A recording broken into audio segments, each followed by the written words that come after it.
자, 오늘 제가 여러분과 나눌 수 읽었던 말씀, 이 말씀 앞부분부터 우리 배경을 좀 설명을 해야 될 것 같습니다. 오늘 우리 예수님께서 물 위로 걸으셔서 풍랑 가운데 고생하고 있는 제자들을 찾아오시고 그 풍랑을 또 바람을 잔잔케 하신 그 기적의 사건을 우리가 만나게 되는데요. 그 앞부분은 보리떡 5개와 물고기 2마리, 보리떡 5개와 물고기 2마리로 5,000명을, 남자 어른만 5,000명을 먹이고 그러니까 수만 명을 먹인 거죠. 그리고 12광주리를 남긴 그 사건이 나옵니다. 오병이의 기적이라고 우리가 부르는 이 사건인데요. 이 일을 이후에 사람들의 반응이 예수라는 저분이 바로 우리가 기다리는 메시아구나. 저분을 임금을 삼아야겠다. 이제 그렇게 생각을 했죠. 그런데 우리 예수님은 갑자기 제자들로 하여금 그 좋은 임금 삼으려고 하는 좋은 분위기였잖아요. 그런데 예수님은 제자들에게 바다 건너편으로 갈릴리 바다를 건너서 베세다 땅으로 제자들로 하여금 빨리 재촉해서 가도록 그들께 명령하셨습니다. 45절에 보면 즉시 제자들을 재촉하사 그렇게 돼 있어요. 자, 이런 우리 일련의 상황을 우리가 통해서 오늘 주시는 몇 가지 교훈을 적용하기를 원합니다. 첫 번째로는요, 삶의 목적이 이끄는 삶이 되게 하라는 거예요. 삶의 목적이 이끄는 삶이 되게 하라. 승리의 자리에 도취되지 말라. 자, 우리 예수님께서 이 땅에 오신 목적은 만왕의 왕이신 분이고 그분이 이 땅에 오신 목적은 사람들의 이 세상의 지상의 왕이 되기 위해 오신 게 아니죠. 한 나라의 왕이 되기 위해서 오신 게 아닙니다. 예수님은 이미 만왕의 왕이시고 온 세상에 있는 인생들을 죄짐을 벗어버리게 하고 그들을 구원하기 위해 오신 거죠. 그래서 그 목적을 분명히 아셨던 거죠. 대부분의 우리가 많은 사람들이 좀 시험 들거나 마음에 상처가 있게 되는 경우는 어떤 경우가 하면 사람들로부터 정확한 평가를 내가 못 받고 있다고 생각하면 시험이 들게 되죠. 근데 오늘 예수님을 향해서 사람들이 열광했잖아요. 환호성을 지르고 저분이 진정으로 우리의 임금이 되어야 된다, 왕이 되어야 된다. 아주 어떻게 보면 좋은 분위기예요. 근데 예수님은 그 자리를 제자로 하여금 떠나게 하셨고 또 예수님도 무리들을 보내신 후에 바로 46절에 보니까 기도하러 산으로 가셨다. 그렇게 말씀을 하고 계세요. 이 재촉하사라는 단어는요, 헬라어로 에난카센이라는 단어인데 억지로 시키다, 어떤 심각한 문제가 발생하였음을 시사해주는 그것을 담고 있는 표현입니다. 그러니까 사람들이 볼 때는 다 바라는 상황이에요. 많은 군중들이, 수만 명의 사람들이 예수님을 향해서 열광하고 찬사를 보내고 환호를 보내는 상황. 근데 예수님이 볼 때는 심각한 상황인 겁니다. 오히려 이것은 굉장히 부정적인 상황이에요. 예수님 자신을 위해서도 이 땅에 오신 목적이 이스라엘이라는 한 나라의 임금이 되기 위해서 정치적인 왕이 되기 위해 오신 게 아니거든요. 그리고 또 그 제자들을 생각할 때도 이것은 굉장히 심각한 문제죠. 왜냐하면 주님을 따라가는 제자들은 먹든지 마시든지 무엇을 하든지 간에 하나님의 영광을 위하여 살아야 되는 존재들이죠. 그런데 세상의 사람들의 찬사와 환호에만 취해 있으면 이 땅에 존재하는 또 부르심을 받은 그 목적을 상실할 수가 있는 거죠. 그래서 우리 예수님께서 제자들로 하여금 빨리 가도록, 빨리 이 자리를 떠나도록, 강 건너편으로, 바다 건너편으로 가도록 주님이 말씀하셨죠. 오늘 예수님 46절도 보면요, 무리를 보내고 그 임금을 삼으려고 하는 열광적이었겠죠. 그 분위기가. 그들을 다 흩어 보내고 나서 예수님은 기도하러 산으로 가셨어요. 숨으셨어요. 여러분, 이것이 정확하게 정립이 안 되면요, 우리는 여러분 교회 생활하면서, 가정 생활하면서, 사회 생활하면서 끊임없이 상처받고 넘어질 것입니다. 내가 살아가는, 내가 존재하는 목적이 뭔가? 나는 사람들의 어떤 인정과 찬사를 받기 위하여 내가 이 일을 하고 이렇게 봉사하고 섬기고 이 일을 감당하고 있나? 성경적 관점에서 보면 그게 아니거든요. 하나님의 관점에서 보면 그게 아니에요. 어떤 상황에도 하나님의 영광을 위해 살아야 된다. 자, 그래서 오늘 삶의 목적을 분명히 하기를 주의 이름으로 축복합니다. Purpose driven life예요. 목적이 이끌어가는 그런 삶이 되기를 축복합니다. 두 번째는 기도로, 그래서 마음을 리메이크하라. 예수님도 뭐예요? 제자들을 바다 건너편에 보내고 자신을 향해서 환호하던 수만 명을 흩어서 다 보내셨어요. 그리고 산으로 기도하러 가셨잖아요. 끊임없이 저와 여러분은 하나님과 만남의 시간을 통해서 하나님 아버지의 마음을 우리가 소유하지 않으면요, 우리는 우리 자아가 드러나서 내가 드러나는 겁니다. 그래서 내가 인정받고 싶고, 내가 스포트라이트를 받고 싶고, 내가 중심에 서고 싶은 거예요. 이건 어떻게 보면 유혹입니다. 그래서 사도 바울도 고린도전서 15장 31절에 보면 나는 날마다 죽노라 그럽니다. 대단한 위대한 사도인데 그는 날마다 죽노라. 이것은 육의 죽음을 말하는 게 아니겠죠. 끊임없이 자기 자아를 따라 살고 싶은, 본능을 따라 살고 싶은 이것을 하나님 아버지의 마음으로, 성령의 능력으로 그 마음을 극복해 가는 거죠. 그래서 죽든지 살든지 내 몸에서 예수 그리스도 이름이 존귀하게 드러나기를 원하노라. 날마다 주님의 이름을 드러내는 그런 삶을 살 수 있게 된 것은, 날마다 사도 바울은 자기 자아를 십자가에 못 박는 그런 어떤 그 하나님 앞에서 몸부림이 있었던 거죠. 무엇과 함께요? 기도와 함께. 세 번째는 오늘 순종의 삶 뒤에도 역풍을 만날 수 있음을 알라. 이게 우리의 교훈입니다. 또 하나는요, 자, 예수님의 제자들로 하여금 예수님께서 바다 건너편으로 가게 하셨잖아요. 그래서 예수님의 제자들은 순종했어요.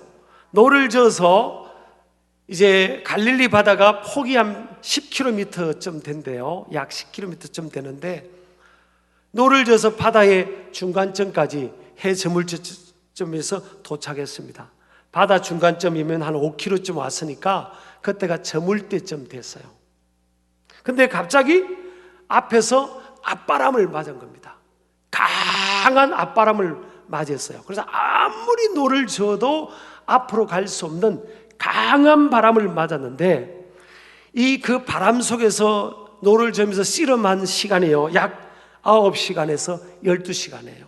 자기들이 지금 잘못된 길을 간 게 아니에요. 예수님께서 얘들아, 바다 건너편에서 베세다로 빨리 가라, 내가 곧 갈 테니까. 그리고 그들을 먼저 보낸 거잖아요. 그들은 순종하고 갔어요. 갔는데 역풍을 만난 겁니다. 여러분, 성경에 보면 시편 34편 19절, 저는 어릴 때 이 성경 굉장히 좋아해가지고 이렇게 색연필을 많이 칠했던 기억이 납니다. 의인은 고난이 많으나 여호와께서 그의 모든 고난에서 건지시는도다. 야, 의인이 왜 고난이 많을까? 한자만 바꾸면 안 될까? 의인은 고난이 적으나. 그럼 얼마나 좋을까? 근데 성경은 의인은, 믿음의 의인은 고난이 많다는 거예요. 안 믿는 사람이나 믿음이 적은 사람도 고난이 많고, 인생길에는 다 고난이 많다는 겁니다. 근데 문제는 뭐예요? 성경이 의인은 고난을 만나지 않으나 고난이 적으나가 아니라 고난이 많으나 여호와께서 그의 모든 고난에서 건지시는 도다 그랬어요. 이사야서 43장 1절 2절 보면요, 마지막 절을 보면 너는 내가 너를 지명하여 불렀나니 너는 내 것이라 그랬잖아요. You are mine. 너는 내 거다. 너는 내 거다고 불렀어요. 이 내 거라는 것은 뭐예요? 하나님께서 보호해 주시겠다는 약속도 있죠. 그런데 2절에 보면 내 거라고 해놓으시고 네가 물 가운데로 지날 때 내가 너와 함께 할 것이라. 강을 건널 때 물이 너를 침몰하지 못할 것이며 내가 불 가운데로 지날 때 타지도 아니할 것이요 불꽃이 너를 사르지도 못하리니. 자, 여기 보면요, 물이 나오고요, 물 가운데 지난 강, 불 나옵니다. 물 가운데로 지날 때, 강을 건널 때, 불 가운데로 지날 때, 물, 강, 불, 이것은 인생의 다양한 종류의 시련을 말합니다. 자, 하나님께서 너는 내 것이라고 해놨고 너는 물 가운데로 가지 않게 해주겠다. 강을 건너지 않게 해주겠다. 불 가운데로 지나지 않게 해주겠다. 이렇게 말씀하지 않아요. 내가 물 가운데로 지날 때에 내가 너와 함께 할 것이라. 이게 하나님께서 공동체나 인생들을 이끌어가는 하나님의 계획이고 방법입니다. 하나님께서는 감당할 만큼의 물, 불, 강의 고난과 시련과 고통의 상황을 허락하실 때가 있다는 거예요. 다 이유가 있으세요.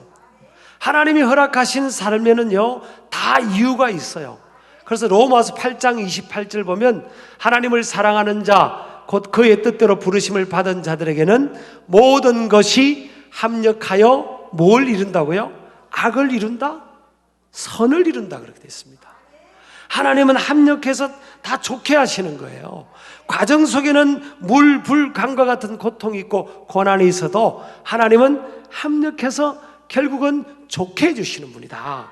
하나님은 더 좋게 해주시기 위해서 어떤 때는 고난을 만나지 않고 고통을 만나지 않는 것이 우리에게는 더 좋은 것 같아도 하나님은 고난과 고통을 통해서 통과하면서 우리를 더 좋게 하신다는 거예요. 왜 그럴까요? 오늘 성경에 나와 있습니다. 자 보세요. 52절을 읽겠습니다. 이는 그들이 거떡대시던 일을 깨닫지 못하고 도리어 그 마음이 둔하여졌습니다. 자, 마음이 둔하여졌다 이런 표현이 되어 있어요. 마음이 둔하여졌다. 이것은 헬라어로 페포로멘이라는 단어인데 완료 수동 분사입니다. 마음이 돌처럼 굳어진 상태. 수동태니까 뭐뭐에 의하여. 자, 예수님의 제자들이 지금 어떤 상태라는 거예요? 예수님의 제자들이 9시간이든 10시간이든 긴 시간 동안 바다에서 노를 저으면서 바람을 맞으면서 거기에 서서 칠흑 같은 어둠의 밤을 맞이했을 거 아니에요. 그러니까 예수님의 제자들이 막 애를 쓰다가 마음이 돌처럼 굳어졌다는 겁니다. 여러분, 사람의 마음은요, 부드러워지기도 하고 돌처럼 굳어지기도 해요. 화석화되기도 하는 겁니다. 이게 영적으로 신앙적으로 적용하면 신앙은 이렇게 유동적이라는 거예요. 어떤 사람은 마음이 딱 해서 그냥 마음이 그냥 하나님께 딱 마음이 닫혀가지고 돌처럼 마음이 열리지 않는 사람도 있고, 어떤 사람은 꼭 부드러운 흙처럼 어떤 말씀이든 아멘, 아멘 다 믿어지고 다 받아지는 사람이 있어요. 옥토의 마음이죠. 옥토의 마음이 있던 사람이요, 또 굳어진 마음이 될 수도 있는 거예요. 그래서 주님께서는, 자, 오늘 성경에 보면요, 예수님께서 풍랑 속에서 바람을 맞으면서 역풍 속에 있는 제자들을 보셨고 또 밤 사경까지 기다리셨고 나중에 밤 사경에 찾아오신 예수님을 보게 됩니다. 이게 굉장히 중요한 의미가 있어요. 자, 여러분 48절 한번 보겠습니다. 48절요. 바람이 거스름으로 제자들이 힘겹게 노 젓는 것을 보시고, 자, 제자들이 노를 젓는 것을요, 초저녁부터 애를 쓰면서 막 노를 젓는 것을 힘겹게 노를 젓는 것을 보셨다고 했어요. 예수님이 모르시는 게 아니에요. 밤새 지금 노 젓고 있는 제자들의 모습을 보고 계셨어요. 그런데 왜 빨리 뛰어오지 않으셨죠? 무리로 걸어서 빨리 오시면 될 거 아니에요. 왜 9시간에서 12시간 가까이를 이 밤새 고생하게 하셨을까요? 이것도 이유가 있는 거예요. 특별한 의도가 있는 거죠. 사람은요, 언제 우리의 수준이 나타나는가 하면요, 고난입니다. 고난. 그 인격의 넓이와 깊이, 또 믿음의 수준, 이것이 다 고난을 통해서, 어려움을 통해서 드러나요. 부부간에도요, 뭐 풍성하고 여유롭고 모든 일이 잘 될 때는 여보 사랑해, 이거 다 알 수 없어요. 딱 어려움 당해봤을 때, 남편이 돈을 안 벌어왔을 때, 그때 진짜입니다. 여보 괜찮아, 당신 돈 안 벌어도 당신은 여전히 나의 배우자야. 여보 내가 당신 사랑해, 인정해. 돈을 안 벌어도 당신은 내가 다시 태어나도 당신하고 결혼할 거야. 여러분, 하나님을 우리가 다 믿고 있어요. 그런데 언제 우리 믿음의 수준이 드러날까요? 역풍을 만나게 되면 드러나는 거예요. 자, 조금 전에 보리떡 5개와 물고기 2마리로 예수님이 역사하셔가지고 수만 명이 먹고 12광주리가 남길 때는요, 제자들이 막 와, 예수님, 와, 우리 하나님 대단하죠. 다 믿음이 믿음이 절정입니다. 절정. 그때의 믿음의 모습이 진짜가 아니라고요. 언제? 풍랑을 만나봐야 되는 겁니다. 상황이 바뀌고 장면이 바뀌어서 풍랑을 만나보니까 마음이 굳어져 버렸어요. 지금 하루가 지난 것도 아니에요. 조금 전에 보리석 5개와 물고기 2마리로 수만 명을 먹이고 12광주리가 남기는 그 기적을 예수님의 손길을 통해 이루는 걸 봤잖아요. 주님이 이 한계를 깨닫게 하고 싶은 거예요. 왜 하나님께서 이스라엘 백성들을 40년 동안 광야를 빙글빙글 돌렸습니까? 그들의 믿음 없는 그 믿음의 그 실체가 껍데기밖에 없는 그 믿음을 알게 하시기 위한 거죠, 사실은. 그리고 충분히 시간을 갖게 하시고요, 밤 4경쯤에 예수님께서 찾아오신 겁니다. 자, 우리 눈에 아무 증거 안 보이고 우리 귀에 아무 소리 안 들려도 지금 누가 보고 계셨죠? 팩트가 뭐죠? 예수님이 보고 계셨어요. 여러분요, 밤이 어두우면 저기 5km 떨어진 곳에 있는 사람이, 바닷가에 있는 사람들이 보이겠습니까? 누가 보이겠어요? 육의 눈은, 사람의 눈은 안 보일 수 있어요. 근데 예수님은 보고 계십니다. 여러분, 우리가 살아가면서 어떤 때는 사람들에게 아쉬울 때도 있잖아요. 내가 이렇게 고생하고 고통스러운 걸 왜 내 배우자가 몰라주나? 왜 직장 동료가 몰라주고? 우리 왜 교회 목사님이나 장로님이나 왜 사람들이 나 몰라줄까? 여러분, 사람은요 몰라줄 수 있어요. 왜? 안 보여서 그런 겁니다.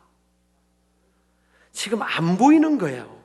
육의 눈으로는 사람의 진정한 고통이 잘 안 보여요. 여러분, 나만 봐달라고 하는데 여러분도 다른 사람의 고통이 안 보이잖아요. 안 보여서 그런 겁니다. 못 보는 거예요, 지금. 결국 여러분, 사람은 잘 못 봐요. 여러분, 그걸 알고 들어가셔야 됩니다. 그래, 안 서운한 거예요. 나는 봤는데 왜 그 사람은 나 못 보냐고. 아니, 그것은 하나님께서 보는 눈을 주신 거고요. 대부분의 사람은 못 보는 겁니다. 근데 그래도 괜찮죠. 왜 그렇죠? 지금 예수님이 보고 계시잖아요. 여러분, 예수님이 다 보고 계세요. 저와 여러분의 고통의 상황들을 다 보고 계신 줄을 믿으시기 바랍니다. 그래서 우리가 혼자가 아닙니다. 홀로가 아니에요. 주님이 우리를 보고 계시는 거예요. 그래서 이제 도저히 감당할 수 없을 것 같은 밤 사경점에 주님이 가까이 오신 겁니다. 때가 돼서 우리 삶에 찾아오시고 역사하시는데요. 자, 주님께서 오셔서 뭐라고 하십니까? 내니 두려워하지 말라 그럽니다. 내니 두려워하지 말라. 여기서 내니, 이것은 헬라어로 에고 에임이잖아요. 엄청난 의미가 있어요, 사실은. 이건 하나님께서 모세에게 히브리어로 에흐헤 아쉐르 에흐헤 이랬잖아요. 나는 스스로 있는 자라. I am who I am. 나는 스스로 있는 자다. 나는 나다. 그런 말이에요. 이 말 속에는요, 너희들 나를 믿고 있냐? 이런 뜻이에요. 나다. It's I. 나다. 나는 하나님이다. 이런 뜻이에요. 나는. 예수님께서 나는 하나님이다. 이런 뜻이라니까요. 너희들 왜 풍랑 속에서 죽음의 공포에 두려움에 붙들려 있냐? 왜 붙들려 있냐? 내가 함께하고 있는데, 내가 너희들 곁에 있는데, 내가 너희들을 보고 있는데, 내가 해결하면 다 해결될 수 있는 문제인데 왜? Where is your faith? 너희들의 믿음이 지금 어디에 있냐? 그 말입니다. 그러면서 예수님께서 두려워하지 말라. 이 복수 현재 명령형인데요, 직역을 하면 지금 당장 그 무서워하는 상태를 중단하라 이런 뜻입니다. 하나님이 우리에게 주신 것은 디모데후서 1장 7절 보면 두려워하는 마음이 아니라고 했거든요. 지금 두려워하는 그 마음을 당장 중단하라는 거예요. 이 명령형입니다. 위로하는 게 아니에요. 굉장히 단호한 명령입니다. 여러분, 우리가요, 이 두려움은 당장 멈춰야 됩니다. 그리고 두려움의 마음이 들어오면 예수 이름으로 물리쳐야 돼요. 이 두려움은 신앙이 아니거든요. 오늘날 우리가 살아가는 2000년 그때나 지금이나 끊임없는 우리가 살아가면서 역풍을 만날 수 있습니다. 지금도 주님께서 우리에게 말씀합니다. 너의 믿음이 어디 있냐? 나다. 너희들 곁에 내가 있어. 네 곁에 내가 있어. 네 곁에 내가 있어. 너 혼자가 아니야. 너의 몸부림치는 걸 내가 보고 있다. 두려워하지 마라. 명령입니다. 여러분, 두려워하지 마시기를 주 이름으로 축복합니다. 단호하게 예수 이름으로 이 두려움을 물리치고요, 하나님 바라보고 나아가기를 주 이름으로 축복합니다. 예수님이 그 배에 타시자마자 바람이 언제 그랬냐는 듯이 잔잔해져 버렸어요. 우리 모든 삶의 문제 해결자는 예수님이시고 우리 하나님이십니다. 때가 되면 주님이 내 삶의 현장에 함께 하시면, 때가 되면, 따라합시다, 때가 되면 한 번의 풍랑이 잔잔케 되는 거예요. 풍랑을 크게 보지 않고 우리 예수 그리스도를 크게 보면서 두려움을 극복하면서 힘있게 전진하는 우리 신길 가족들, 또 우리 하나님의 모든 백성들 되기를 주의 이름으로 축복합니다.